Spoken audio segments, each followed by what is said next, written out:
تو ہمارے ساتھ اظہار ملک صاحب بھی موجود ہیں، ان سے بھی گفتگو کرتے ہیں۔ جناب آپ بتائیے گا کہ نبی کریم صلی اللہ علیہ وسلم کی زندگی کے حوالے سے کچھ بتائیے گا کہ کس طرح سے وہ ان اصولوں پہ جیتے تھے جس کو آج دین اسلام کا نام دیا گیا، اور آج کے دور کے اندر کس طرح سے ہمیں ان کی زندگی کو آبزرو کر کے چلنا چاہیے۔ بہت شکریہ حنان بھائی، سب سے پہلے تو آپ کا شکریہ، آپ نے ہمیں مدعو کیا،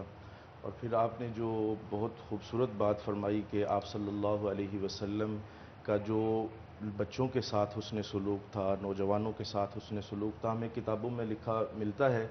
عید والے دن حضور صلی اللہ علیہ وسلم جب گھر سے باہر نکلتے ہیں تو دیکھتے ہیں محلے کے بچے کھیل رہے ہیں، تو ان میں ایک بچہ سائیڈ پر بیٹھا رو رہا ہے۔ آپ صلی اللہ علیہ وسلم اس کے قریب گئے، اس سے پوچھا بیٹا آپ کیوں رو رہے ہو؟ اس نے کہا یا رسول اللہ صلی اللہ علیہ وسلم میرے ماں باپ نہیں ہیں، آج آپ نے دیکھا انہوں نے کپڑے بھی نہیں پہنے ہوئے، تو اس بچے نے کہا آپ صلی اللہ علیہ وسلم سے یا رسول اللہ میرے ماں باپ نہیں ہیں۔ آپ صلی اللہ علیہ وسلم نے اس بچے کو اپنے کندھوں پر بٹھایا اور اپنے گھر لے گئے، عیدگاہ کی بجائے اپنے گھر چلے گئے، اور اپنی بیوی سیدہ عائشہ رضی اللہ تعالی عنہا سے کہا عائشہ اللہ نے آپ کو آج صاحب اولاد کر دیا،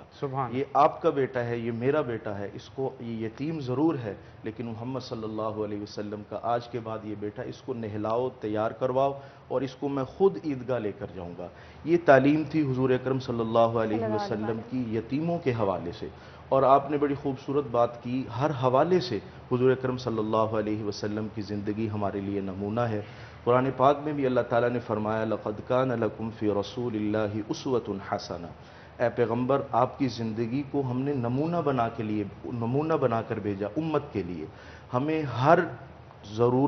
ہر چیز میں حضور اکرم صلی اللہ علیہ وسلم کی رہنمائی ملتی ہے، ہر شعبہ میں، ہر دین کے شعبہ میں، دنیا کے شعبہ میں، کاروبار کے شعبہ میں، معاشیت کے شعبہ میں، جہاں بھی آپ دیکھیں گے حضور اکرم صلی اللہ علیہ وسلم کی بڑی واضح طور پر رہنمائی موجود ہے امت کے لیے۔ یہ امت کو ضرورت ہے کہ اپنے نبی اکرم صلی اللہ علیہ وسلم کی سیرت کو پڑھیں، ان کو سمجھیں اور ان پر عمل پیرا ہوں۔ اگر ہم بات کریں آج کے نوجوان کے حوالے سے، ایک تو آپ نے اتنی خوبصورت اگزامپل جو ہے ہمارے پیارے نبی کی زندگی سے دی صلی اللہ علیہ وسلم، اس کے علاوہ کوئی اور اگزامپلز بھی اگر آپ بتا سکیں ان کی زندگی کے حوالے سے جو کہ آج کے نوجوان جو ہیں فالو کر سکتے۔ میں آپ کو ایک بات بتاتا ہوں، بغداد کے ایک شاعر تھے، انہوں نے 40,000 کتابیں حضور اکرم صلی اللہ علیہ وسلم کی شان میں لکھی، شعر لکھے، 40,000 اشعار لکھے، اور جو آخری شعر انہوں نے لکھا نا اس کا کچھ اردو ترجمہ حنان بھائی یہ ہے، تھکی ہے فکر رسا پر مدہ باقی ہے،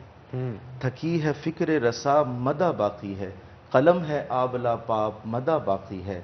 ورق تمام ہوا پر مدہ باقی ہے، تمام عمر لکھا پر مدہ باقی ہے۔ یہ ایسی مدہ ہے کہ انسان ساری زندگی لکھتا رہے، بلکہ میں تو یوں کہوں گا کہ لکھنے والے ہاتھ جبرائیل علیہ السلام کے آ جائیں اور پوری دنیا کا جو سمندر ہے وہ سیاہی بن جائے، درخت ساری کلمیں بن جائے، اور لکھنے والے ہاتھ جبرائیل علیہ السلام کے آ جائیں، میں تو یہ قرآن کی آیت پڑھ کر اس کو کہوں گا وَرَفَعْنَا لَكَ ذِكْرَكَ، اللہ نے قرآن میں فرما دیا ہے میرے محبوب آپ کا تذکرہ تو ہم نے اتنا بلند کر دیا، ہر لمحے کے ساتھ لمحہ بلمحہ آپ کا تذکرہ، آپ کی رفعت، آپ کی بلندی میں ہم اضافہ کرتے رہیں گے۔ ہم یہ جو محمد صلی اللہ علیہ وسلم کی مدح کرتے ہیں نا، مدح اس لیے نہیں کرتے کہ ان کی تعریف میں اضافہ ہو، وہ تو اضافہ ہوتا چلا آ رہا ہے اور قیامت تک ہوتا رہے گا، ہم اس لیے کرتے ہیں کہ ہماری بات میں وزن آ جائے، ہماری بات ذرا